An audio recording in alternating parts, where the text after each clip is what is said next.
a fechar os olhos e abrir o coração para sentir a presença amorosa da espiritualidade que, em nome de Jesus, se faz presente entre nós. Divino Mestre, aqui estamos reunidos em Teu nome, com um coração cheio de amor, de paz e de muita alegria. Ah, Mestre, como é bom sentir Tua presença. Sentimos saudades de Ti. E aqui nos reunimos, como fizemos tantas vezes no curso das eras, para compartilhar o Teu Evangelho de amor. E rogamos humildemente a Tua presença entre nós. Vem aqui, Jesus. Fica aqui com a gente. Vem trazer para nós um pouco do Teu carinho, o bálsamo da Tua paz, o Teu toque de amor. E envolvidos nessa doce e suave presença, fazemos reverência em gratidão e pedimos ainda que nos ajude a compreender um pouquinho mais os Teus ensinamentos. Auxilie nossas deficiências e nossas dificuldades de entendimento. Vai aonde a gente não consegue chegar. Vai quebrando a dureza do nosso coração, abrandando a nossa rigidez e fazendo com que o nosso coração esteja aberto como uma criança para receber Teu amor. Muito obrigado e que assim seja. Boa noite. Coisa boa tá aqui, gente. Tá difícil conter emoção. É muito carinho, muita caridade, muito acolhimento que eu mesma não mereço mesmo. Isso eu tenho certeza. E eu quero agradecer pelo convite, o carinho dos irmãos. Eu moro tão distante daqui. Muito obrigada. É com muita alegria que aqui eu venho com vocês compartilhar um pouquinho do que a gente tem aprendido do Evangelho de Jesus e da vida. Porque o Evangelho do Cristo é a vida. E na noite de hoje a gente vai pensar um pouquinho sobre o Cristo em nós. Como se dá essa presença na nossa vida de uma forma não mística, mas de uma forma real, plena e viva. No cotidiano, no dia a dia. E aí eu estava pensando um pouquinho esses dias numa carta que o Paulo, o apóstolo, escreveu para a comunidade de Gálatas. E ele diz assim: eu vivo, mas não sou eu quem vivo, é o Cristo que vive em mim. E aí a gente medita um pouquinho sobre a vida de Paulo, o apóstolo, e através do livro Paulo e Estevão a gente aprende que essa criatura, esse personagem que se chamava Saulo, há 2000 anos atrás, ele perseguiu os cristãos. Então, na sua existência, ele teve 2 momentos que são divisores de água. Um momento que ele defendia a lei, a tábua da lei, que é as leis de Moisés, como um fervoroso representante da lei mosaica. E o segundo momento, que através da queda, ele tem contato com Jesus. E o contato com Jesus o cega, porque a espiritualidade e a luz da presença do Cristo constrange a matéria. E ele é convidado, através das mãos de Ananias, a retomar a visão, mas uma visão espiritual. Inicia, na vida de Paulo, um trabalho. Porque somente ter contato com o Evangelho de Jesus é uma primeira etapa. A transformação que o Evangelho vem trazer nas nossas almas é um trabalho de alma, é um trabalho de vida. A presença de Jesus em nós, ela é conquistada através do nosso amadurecimento espiritual, na medida que a gente busca compreender o Evangelho não na letra, que mata, mas no espírito, que vivifica. E a gente vê esse personagem que assassinou cruelmente muitos cristãos.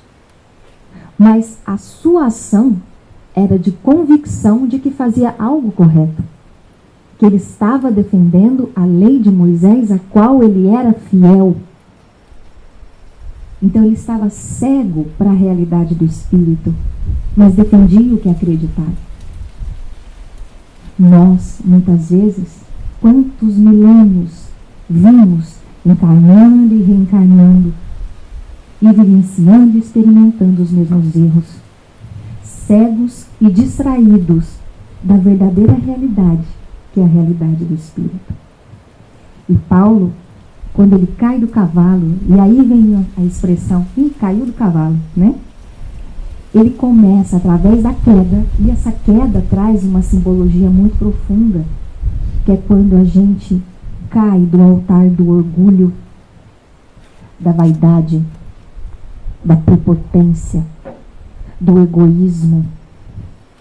E a gente começa, através da queda, que pode ser uma doença, a dor, a perda de um ente querido, um sofrimento, ou a própria circunstância da vida, vai fazendo a gente, pelo sofrimento, aos poucos despertar a espiritualidade.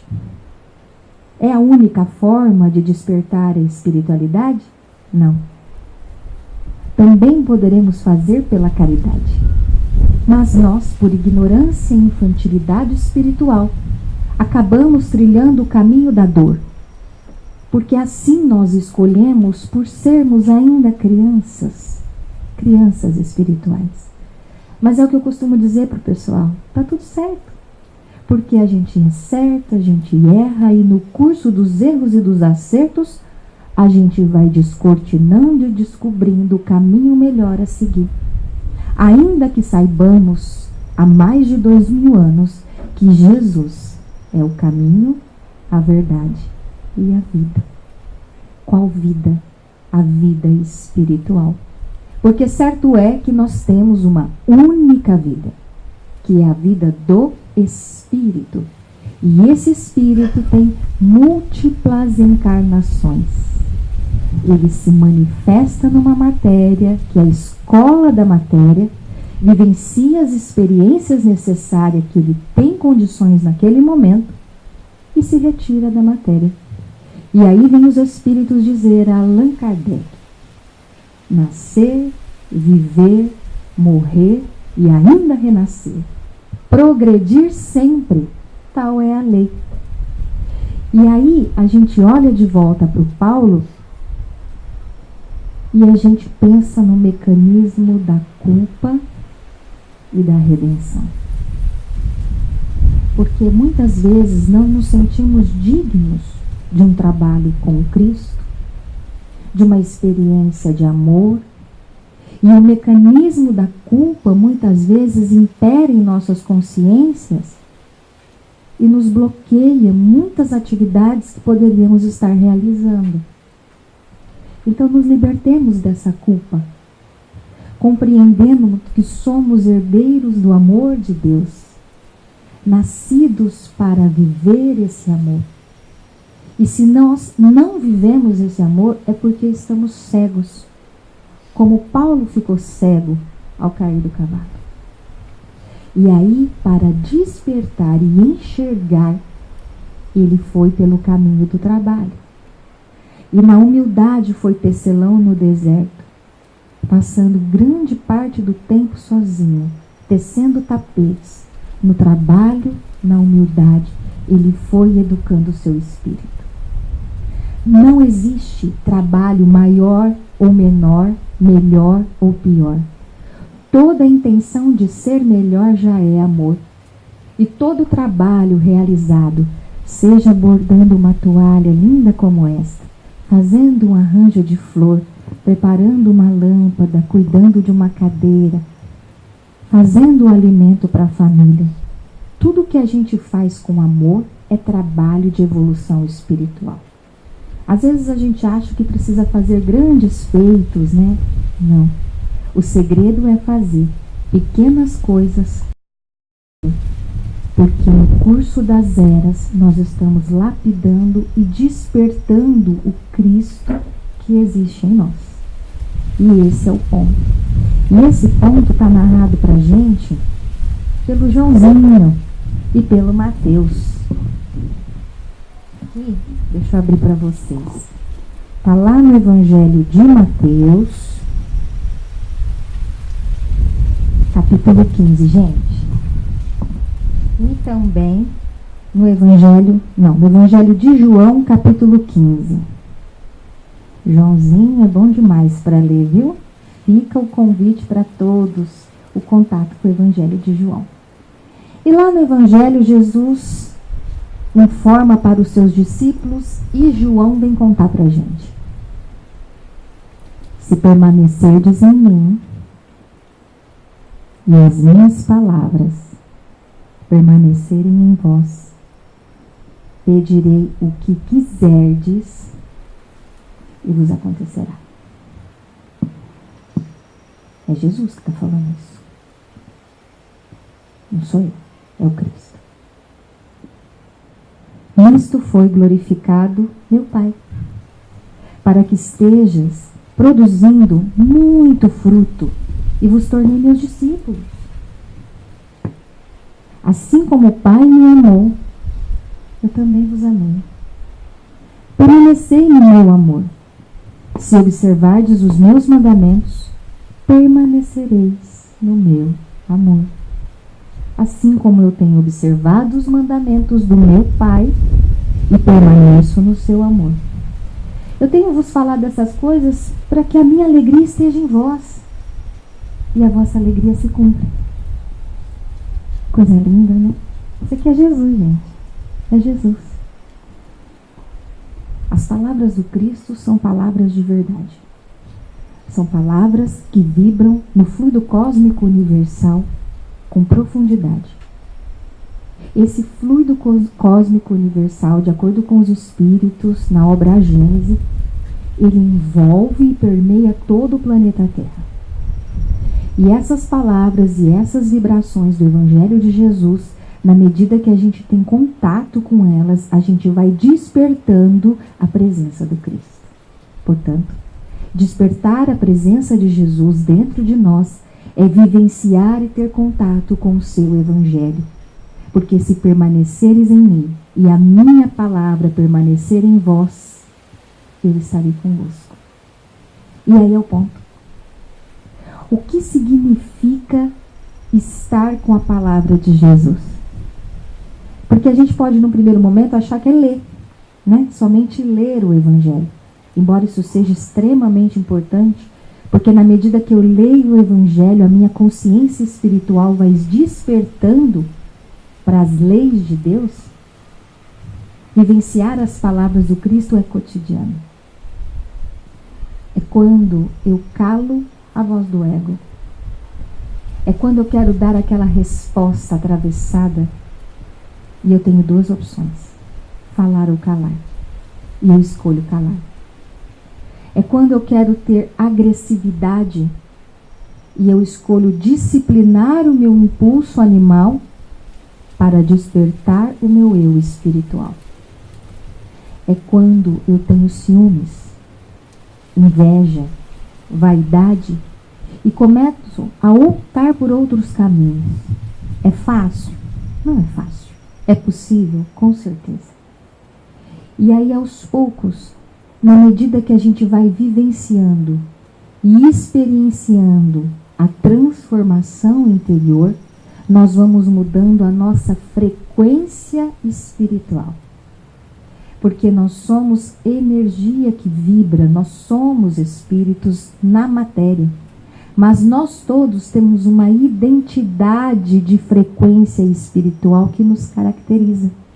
E essa identidade está relacionada com os nossos pensamentos e os nossos sentimentos. É o que vem nos ensinar a doutrina espírita no capítulo 14 do livro da Gênesis, chamado Os Fluidos. Na medida que eu disciplino e educo os meus pensamentos, eu vou manipulando e transformando o meu padrão vibratório e entrando em frequências iguais às que eu estou pensando. Por isso que se eu permanecer nas palavras de Jesus e as palavras de Jesus permanecerem em mim, eu estou transformando a minha frequência espiritual e entrando nas faixas do Cristo. E aquilo que me abalava já não me abala mais. É o mundo que mudou? Não, fui eu que mudei. E a minha percepção da realidade é que se transforma. Então não é o marido que tem que mudar. Não é o chefe que tem que ser mais calmo. Não é aquele ou esse ou o filho. A transformação que eu quero ver no outro precisa acontecer primeiro dentro de mim. Porque eu me abalo ou não com as coisas da vida de acordo com aquilo que eu tenho no meu coração. Lá onde está seu tesouro, lá está seu coração. E muitas vezes a espiritualidade nos mostra agora, nós ficamos tentando tirar mel de folha verde. Ficamos focados como abelha numa folha verde, buscando extrair um mel de onde não tem, sem observar que ao nosso lado está cheio de flor. É o que aconteceu com Maria e Marta quando Jesus fez a visita. Maria escolheu a melhor parte. Jesus está entre nós. Ele é entre nós. Ele é conosco. O fato é que nós estamos tão distraídos com as coisas materiais, com a vida e a ilusão daquilo que não constrói para o espírito, que nós queremos tirar mel de folha verde. Distraídos, estamos distraídos. Por isso que Paulo nos fala, aquele que tem olhos que veja, aquele que tem ouvidos que ouça, assim como disse Jesus também. O que realmente importa? O que eu tenho feito dessa minha existência material que é tão curta e pode acabar amanhã?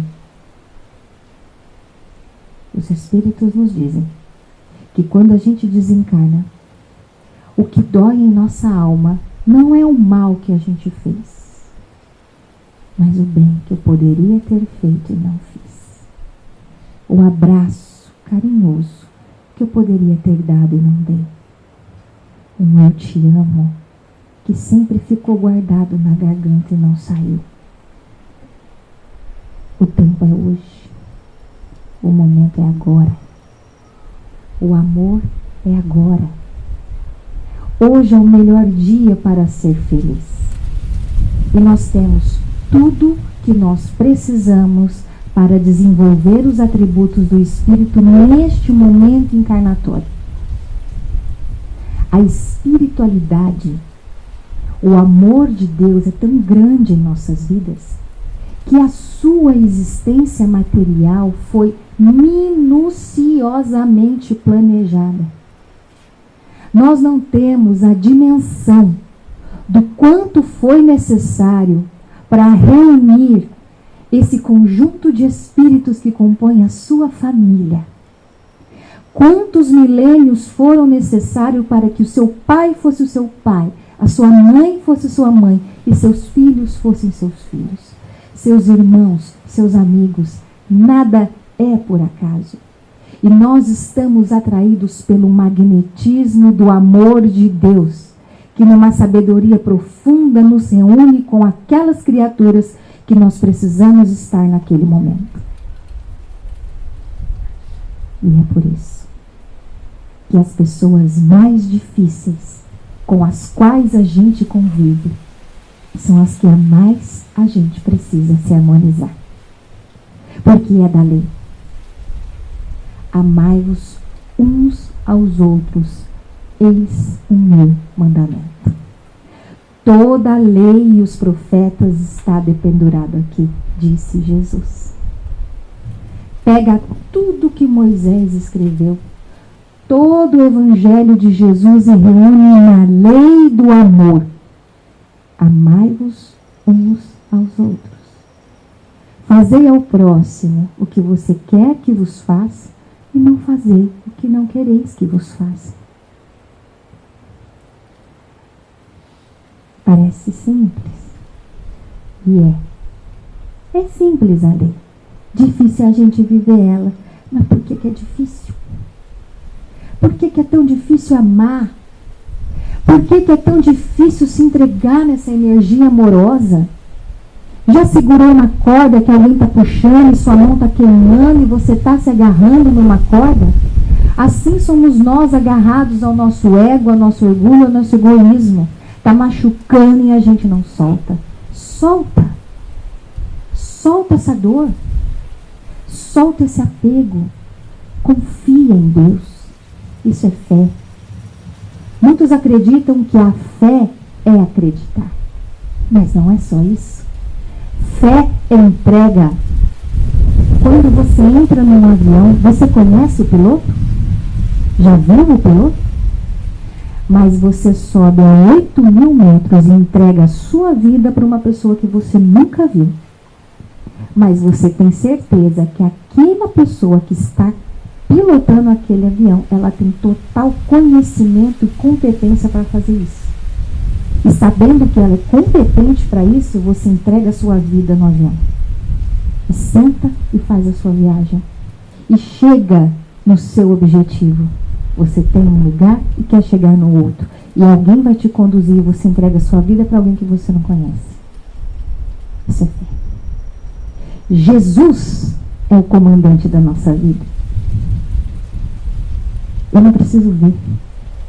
Mas fé é entregar para o Cristo e saber que o amor dele é tão grande que tudo na minha vida está sendo cuidado. Com carinho, com amor. Ah, se a gente soubesse como é grande o amor de Deus por cada um de nós. Nós temos os registros na espiritualidade de todas as nossas encarnações. Está registrado no livro da vida. Os nossos erros, os nossos acertos. E se você quiser ouvir Jesus, faz silêncio na alma. Eu lembrei de uma musiquinha do Milton. Se eu quiser falar com Deus, tenho que calar a voz. Entende? Tenho que aceitar a dor. Tenho que ficar a sós. É no silêncio da alma. Quando calam todas as vozes da vaidade, todas as vozes do orgulho, da raiva, da inveja, do eu, para deixar vibrar a presença de Jesus. Aqui a gente tem um templo maravilhoso que é o templo da natureza. Faz silêncio na alma. A gente tem medo do silêncio, né? Porque no silêncio a gente se escuta. Eles achavam, né? Eu fui para Uberaba uma vez, sentei lá no banquinho, olhei para cima. Em cima da cadeira do Chico tem só uma plaquinha escrito assim: o silêncio é uma prece. Fiquei olhando para aquela plaquinha e falei, gente, para o Chico pôr uma plaquinha dessa é porque essa frase ela é muito profunda. Tem coisa aí. E fiquei rogando a Jesus o entendimento daquilo. Ora, o que é prece? Não é o contato do Espírito com Deus? Não é quando a criatura busca unir-se ao divino através da oração que sai do coração? Então, o silêncio é prece. Silenciar é nos unir a Deus. Sabe aquela coisa? Fica quietinho. Respira. Vai trazendo a vontade da presença de Jesus. E aí uma vez perguntaram para a Madre Teresa de Calcutá: Irmã Teresa, a senhora fala muito com Deus, né? Ela: é, meu filho, eu falo. Um repórter muito inteligente. E ele falou assim: quando a senhora fala com Deus, o que a senhora fala para ele? Ela respondeu assim: eu não falo nada, eu só escuto. E é claro que o repórter ficou intrigado, né? Agora eu quero saber, se a senhora só escuta, o que Deus te fala? Ele não fala nada, ele só escuta. As palavras do amor não são ditas. O amor, ele é vivido, ele é sentido. Por isso que o silêncio é prece. E ele que nos conecta. E é no trabalho. Naquele trabalho. Ama, trabalha, confia e espera. Que tudo é preparado para a nossa felicidade. E é Jesus quem fala, né? Está na minha alegria. Estar na minha alegria. E a maior felicidade é a felicidade do Espírito. Ela é a verdadeira. A gente tem, quando satisfaz o desejo, a vontade da matéria, contentamentos, satisfações. Então você tem fome, você come um prato saboroso, que gostoso, né? Mas aquilo tem um prazo. Acabou, daqui a pouco está com fome de novo. Não sacia, entende? Quando o corpo está com sede e eu tomo uma água, eu hidrato aquele momento o meu corpo. Mas aquela água também não sacia.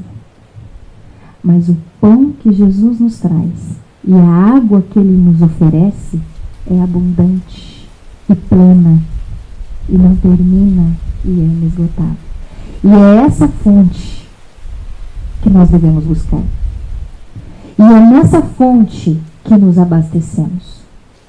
E aí eu paro de cobrar do outro o amor, o afeto que eu não construí em mim mesmo. A minha felicidade não está na mão do outro, está na construção que eu desenvolvo no meu próprio espírito, despertando o amor de Deus dentro de mim, pela fé, pelo amor, pelo trabalho na caridade. Fora da caridade não há salvação, dizem os bons espíritos. Então eu procuro, na cobrança com o outro, satisfazer algo que eu nem construí em mim. Sabe? A gente cobra do outro aquilo que a gente também não faz. Hipócritas que nós somos. Exigindo que o outro me ofereça uma quantidade de amor, de afeto e de atenção que eu não distribuo. Então eu preciso me abastecer desse amor. E quando nós estamos abastecidos desse amor, nós encontramos a verdadeira fonte que nutre, que sacia, que alimenta. E aí a gente não procura no outro, nas coisas do mundo, a felicidade, porque ela está dentro de nós. Ela foi construída e alicerçada com muito trabalho. O preço da paz é a construção pelo trabalho. A paz da consciência num espírito imortal, ela é uma conquista. Conquista a custo de muito trabalho e de muita renúncia. Porque toda escolha exige renúncia e o tempo todo a vida nos convida a escolher entre seguir ou ficar, fazer ou não fazer, falar ou calar. E se eu não estou envolvido de uma espiritualidade, em contato com o Evangelho, eu me perco no caminho. E aí acontece o que acontece com as sementes que se perderam pelo caminho na parábola do semeador. Aquelas que caem nas pedras, as que caem no espinho, e o tempo sufoca porque não tinha raiz. Somente aquelas que caíram em terra boa conseguiram frutificar. Como que é uma terra boa, gente? Quem já plantou roça aqui? Chão duro? Nasce alguma coisa? Ou a gente tem que passar um arado rasgar essa terra, trabalhar essa terra, revolver essa terra para que a semente dê fruto.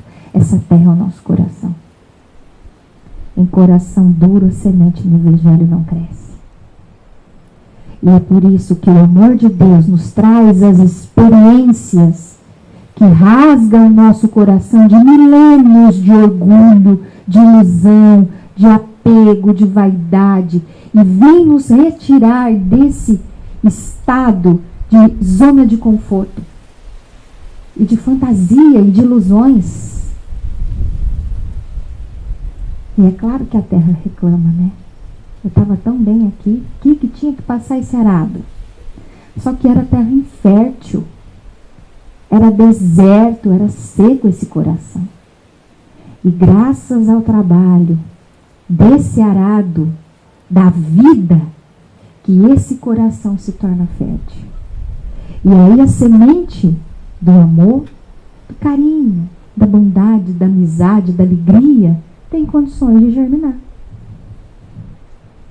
Mas será que o arado é somente a dor? Dizem os espíritos superiores que não. Eu posso arar o terreno do meu coração pelo trabalho na caridade, ajudando a quem precisa. Um amigo que precisa de uma palavra, um outro que precisa de pão, às vezes somente um sorriso, às vezes é calar a ofensa, e isso é caridade. A caridade não é algo de ação. E isso nos ensina Paulo na segunda carta aos Coríntios, no capítulo 13. A caridade é o sentimento que move a ação. Como descobrimos isso? Ainda que eu tivesse todos os bens e doasse aos pobres, se eu não tiver a caridade, eu nada sou. Então a ação de doar os bens aos pobres, se ela não tem o envolvimento de um sentimento de desejo no bem, não é a caridade. E nada me adianta. Então a caridade, ela é um movimento de compaixão pelo outro, de indulgência, de se colocar no lugar do outro e começar a entender que nós estamos na mesma barca. O comandante é Jesus. Nós estamos no mesmo barco. Eu conversava com o Gui hoje. Uns são mais velhos, outros são mais jovens, mas todos somos espíritos de Deus. E o amor de Deus é o mesmo para o verme ao espírito de luz. Deus não faz distinção de seus filhos, porque Ele entende que aquela criatura que ainda está presa a um ciclo de maldade, como Paulo estava, é porque estava cega dos valores do Espírito que estão no Evangelho. Talvez a gente esteja cego, como a abelhinha que está na folha, não está enxergando o que realmente importa. Por isso é preciso despertar. E para despertar, é preciso abrir o coração, estar com o outro, ir em busca de quem precisa, se colocar à disposição do serviço, porque quando o trabalhador está pronto, o serviço aparece. E Jesus não espera de nós além daquilo que nós temos condições de realizar.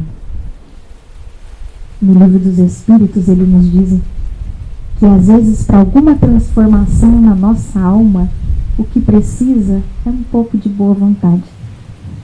Um pouco de boa vontade e muita coisa se renova em nossa vida. Então, às vezes eu estou num estágio de sofrimento, num ciclo de dor, de angústia, de pesar, de melancolia, e eu não estou conseguindo mudar essa frequência vibratória.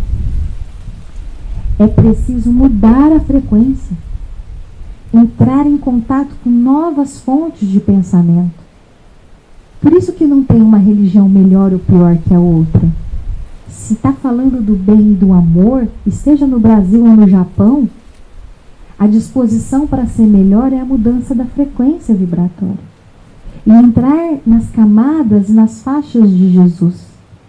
E aí a gente vai alcançando, devagar, a tranquilidade da alma. E aí pode acontecer o que tiver que acontecer. Eu entendo que está tudo no seu lugar. E esse mundo tem governo. O pessoal chega para mim desesperado. Lígia, esse governo do Brasil e a guerra, isso, claro que nós nos preocupamos. Mas eu sei que quem coordena, quem pilota a barca da Terra, essa grande embarcação chamada planeta Terra, é Jesus, o Cristo. Que como piloto do avião tem toda a competência para governar esse planeta, e ele sabe o que ele está fazendo. Às vezes um grande mal é condição para a presença de um grande bem, um novo estágio de evolução. Uma vez Jesus disse a Tiago, um dia compreenderás, Tiago, que os homens são mais ignorantes do que maus.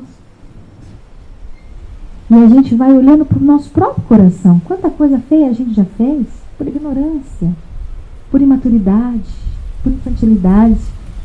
Só que a gente vai ficando diferente, vai levando as lambadas da vida, vai caindo do cavalo e vai se transformando devagarinho. Precisa ter pressa, mas também não pode parar. É caminhar. E caminhar. Um passinho de cada vez. A santidade, a evolução espiritual não é do dia para a noite. Dizem os espíritos, a evolução não dá saltos. É um processo. É uma etapa que a gente vai caminhando, aos poucos, aprendendo. E eu posso acelerar essa marcha, diminuindo a frequência de sofrimento através das escolhas pela caridade e o trabalho no bem. Mas se eu não quiser, não tem problema. A evolução é uma força que nos constrange a crescer. É da lei. Queira eu ou não eu queira, a vida tem um poder divino que me constrange a amadurecer espiritualmente. Eu posso ser aquele que é empurrado, ou eu posso ser aquele que escolhe no próprio tempo, caminhando devagarzinho, fazendo um pouquinho aqui, um pouquinho ali. Não precisa ser Gandhi, Madre Teresa, Chico Xavier, não precisa disso. Precisa só procurar ser um pouquinho melhor. Tentar trabalhar isso dentro de nós, e é o que a doutrina espírita vem nos convidar. Não porque tem um Deus que nos pune, mas porque nós adquirimos a consciência de que amar é melhor. De que perdoar liberta. Perdoar liberta quem perdoa e não quem está sendo perdoado. Mas às vezes a gente se acostuma tanto com as algemas que se acomoda na condição de prisioneiro. E fica preso numa mágoa, num ressentimento. Foi lá tanto tempo. E a gente está lá, amarrado, no orgulho de não aceitar o que o outro fez. Interrompe amizades, vínculos. E carrega aquele peso no coração, aquele fardo desnecessário. E aí as pessoas me dizem, mas Lígia, é tão difícil perdoar. Eu falo, eu sei que é. A gente sabe que é difícil. E a dificuldade está proporcional ao nosso nível de orgulho. De não acreditar que o outro pudesse ter feito aquilo comigo, pudesse ter dito aquilo para mim. Por quê? Porque a gente tem a ilusão de ser maior ou melhor do que de fato a gente é. Isso é prepotência. Quando a gente desenvolve a consciência de que nós somos seres em evolução e que a gente está aqui para errar mesmo, e que se eu posso errar, o outro também pode, eu vou começando a entender que errar faz parte da vida e que se o outro se equivocou comigo, eu provavelmente no passado fiz pior ou igual. Como que eu posso saber? Uma coisa a gente sabe, ninguém é vítima. Vamos acordar. Não somos vítimas de nada. Nós somos autores das nossas histórias e colhemos aquilo que plantamos. A plantação é livre, mas a colheita é obrigatória. Mas aí vem a lei da misericórdia, que é uma lei que algumas pessoas têm dificuldade de compreender, porque ela é um pouco complexa mesmo. Por quê? Porque nós estamos agarrados ao olho por olho, dente por dente, que é a lei de talião de Moisés. Ou seja, se eu ceifar a mão de alguém hoje, eu nascerei com a mão ceifada. E aí vem Humberto de Campos e nos narra uma história muito interessante de um senhor de escravos que decepava as mãos dos escravos que às vezes roubavam ou que fugiam. E ele veio, impregnado no seu próprio espírito pelo peso da consciência, com uma programação de em determinado momento da vida ter ceifado metade do braço. Estava escrito na sua programação reencarnatória. Ele pediu isso.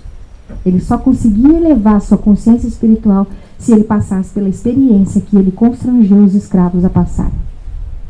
Acontece que quando ele chegou aqui, ele trabalhou muito no bem. Era um vizinho que precisava, ele ajudava.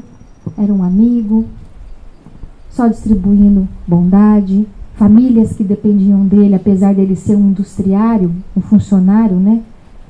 Um trabalhador da indústria. Mas ele ajudava muita gente. E ele trabalhava com grandes máquinas. Então ele não estava ali por acaso. E certa feita, ele perdeu um dedo. Não é esse que vocês estão pensando, não. É outro. Ele nem existia ainda. E ele perdeu um dedo. Então ele veio com uma programação de perder metade do braço e ele perdeu um dedo. Porque o amor cobre a multidão dos pecados.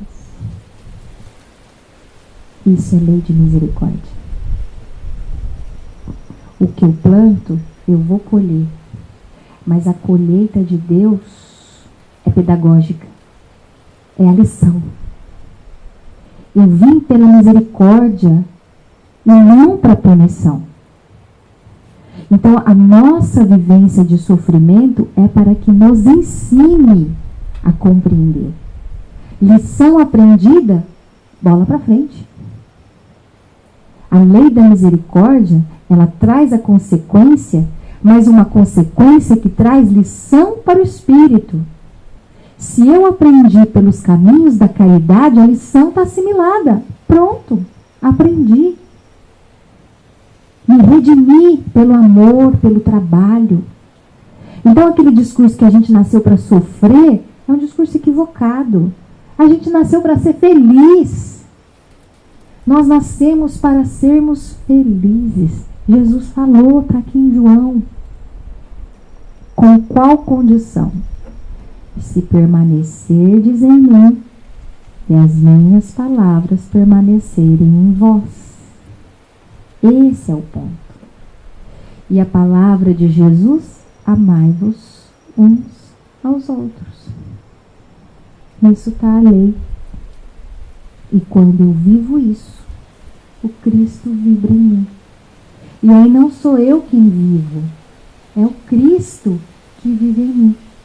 É uma presença de amor, é uma presença de bondade, é uma presença de paz. A gente vira santo? Vira nada, a gente continua sendo a gente. A diferença é como a gente encara as coisas. Essa é a grande questão. Mais um papo filosófico comigo hoje à tarde me ocorreu, que a gente estava pensando, que o pensamento, né, do espírito, ele é o condutor do corpo, né? Ele é o chefe. E se a gente pensar que nós somos um carro, o carro, ele tem, como que ele faz para enxergar o caminho? Ele tem um farol, não tem? Tem uma lanterna, depois você acende o farol, tem uns que tem um farol de milha, luz alta. E aí assim, ó, na estrada da vida, a gente nesse carro, se a gente não trabalha a nossa fé, a gente tem uma lanterninha curta, sabe?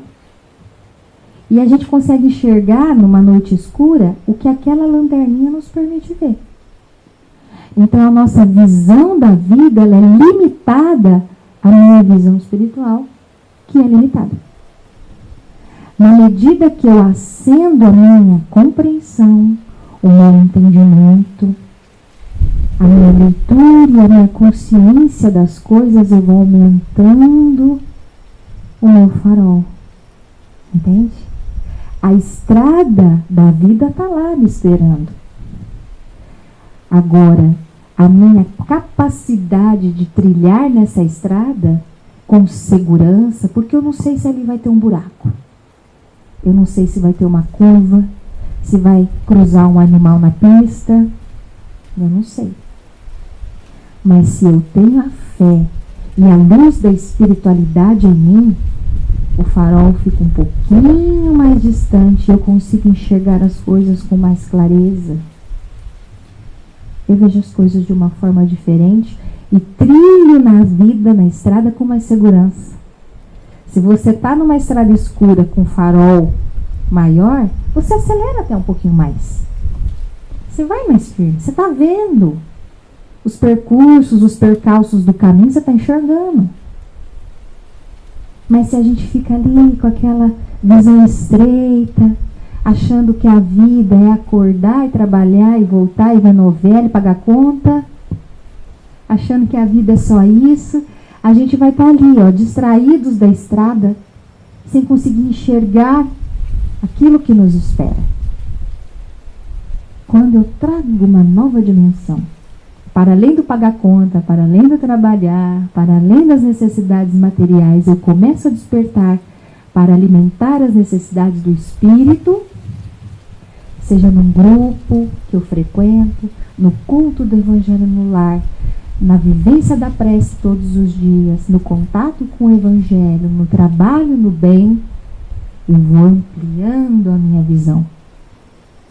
Eu vou dilatando a minha percepção da vida como um farol que ilumina a estrada de um carro.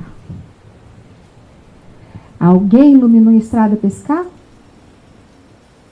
Ele que acendeu. Então, os percalços da vida da gente têm a ver com a nossa irresponsabilidade de acender a nossa própria luz. Para do momento da gente ficar culpando o outro pelas nossas dificuldades. Espiritismo é doutrina de responsabilidade e consciência. Eu sou responsável. E a luz da fé que eu acendo em mim é um trabalho da minha responsabilidade. O meu anjo da guarda pode estar aqui do meu lado, me instruindo, me orientando, mas se eu não dou ouvido a ele, ele não força o livre-arbítrio. Porque nós somos responsáveis pela nossa vida. Os bons espíritos, os nossos amigos, o tempo todo nos orientam, nos intuem.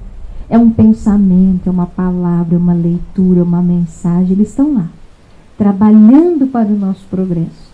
Mas a gente não dá ouvidos. A gente nega a ouvir. E depois reclama.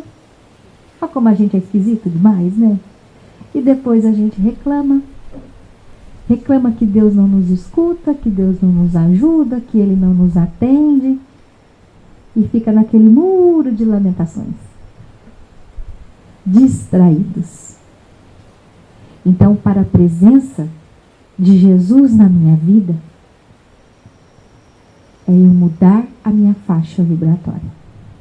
Entrar na frequência do Cristo, porque Jesus está conosco. Mas nós somos como um cofre blindado jogados em alto mar. O mar é a presença de Jesus, só que eu estou fechado. A água não entra. Então, abrir o coração, trabalhar no bem. Gente, é o arroz com feijão de sempre. Não tem fórmula não, é isso aí. É fazer alguma caridade e seguir adiante.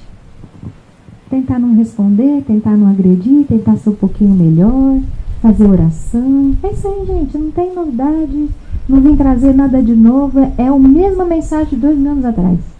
Não mudou nada. Então que Jesus nos ajude nessa estrada. E que a gente se ajude também. E que um dia a gente possa dizer como Paulo: já não sou eu quem vivo, é o Cristo que vive em mim. Muita paz a todos. Muito obrigada.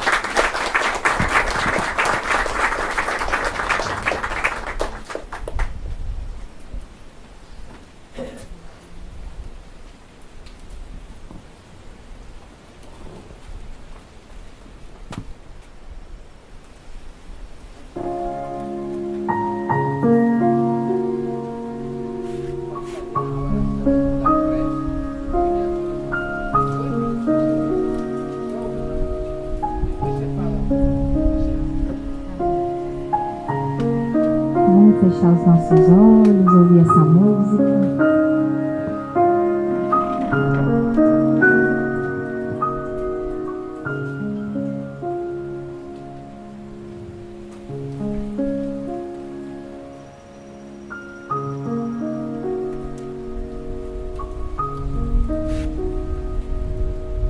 Vamos deixando-nos envolver. Silenciando as vozes internas para sentir a presença do amor de Deus.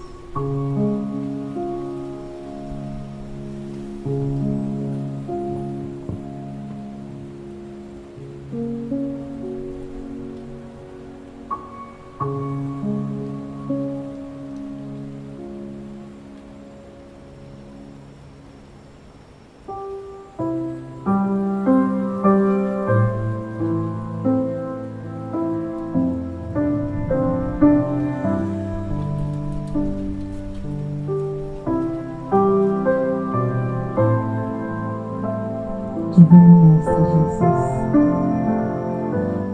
que alegria tua presença entre nós. Que bom é poder contar contigo, Senhor. Saber que o Senhor nos guia, nos guarda, nos protege, nos ama. Mestre, como é bom. Ajuda-nos, Senhor, a despertar para o amor, a calar a nossa vaidade, o nosso desejo de ser louvado e reverenciado. Desperta em nós o trabalho no bem. Nos deixa te servir, Senhor, onde e como queres. Que as vibrações desse amor possam ser levadas e envolvam todos os doentes nos hospitais. Que um bálsamo de amor e de paz possa tocar a cada irmão que está doente nesta noite. Que teu carinho e afeto possa penetrar no lar de todas as famílias do Brasil e do mundo inteiro. Que essa presença amorosa envolva as crianças, os jovens, os idosos, as mães e os pais de família. Abençoa, Senhor, aqueles que jazem perdidos nas drogas, aqueles que se encontram divinamente na sombra do suicídio. Que a tua presença possa envolvê-los. Abençoa, Senhor, os nossos caminhos, as nossas escolhas, a nossa casa. Que os benfeitores espirituais possam fazer uma visita neste momento ao nosso lar, fazendo uma limpeza e levando a paz, a harmonia e a bênção. E por fim, Senhor, nós te pedimos, abasteça-nos desse amor. Transforma o nosso coração e desperta-nos, Senhor, para o trabalho. Obrigada, Jesus. E com a oração que o Senhor nos ensinou, com o coração cheio de alegria, encerramos o trabalho de hoje. Pai nosso, que estás nos céus,